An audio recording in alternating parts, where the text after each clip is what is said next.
قدرمانو دوستانو سلام د ډیجیټل چین پروګرام ته مو زه غوټۍ هرکلی کوم د تیرې پیړۍ په اتمې لسیزې کې ولادیمیر پارټۍ د چین په کلیوالو سیمو کې لږ پیدا کېدی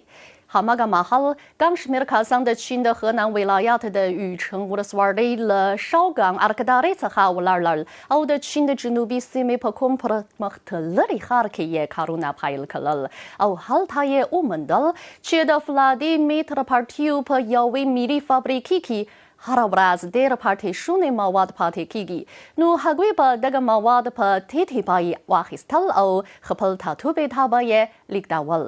دوی به یاد پاتې شوني مواد بیا چمتو کول او کوچنۍ ولادیمیر پارټۍ به یې ترې جوړولې نو وروسته د ولادیمیر پارټیو د تولید چارې په همدې علاقه کې وغځېدې او تر اوسه روانې دي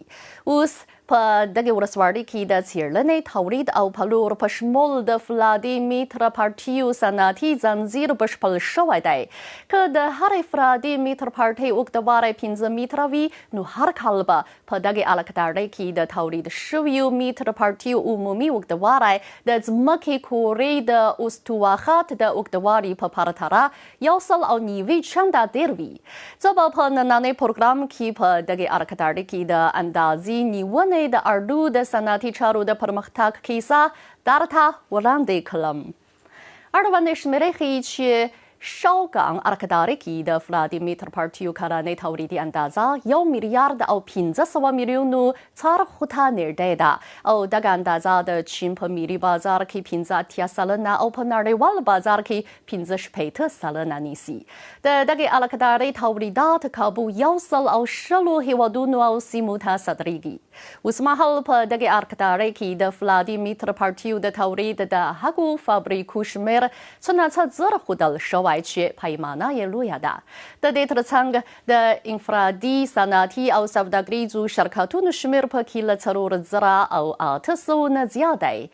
له تیرو 13 کلونو راهیسې د دغې علاقدارۍ تصادۍ د تولیداتو کیفیت او د برانډونو ارزښت ته په ډېره درنه سترګه ګوري نو هره لویه تصدۍ یې د تولیداتو د بڼې او توان په باب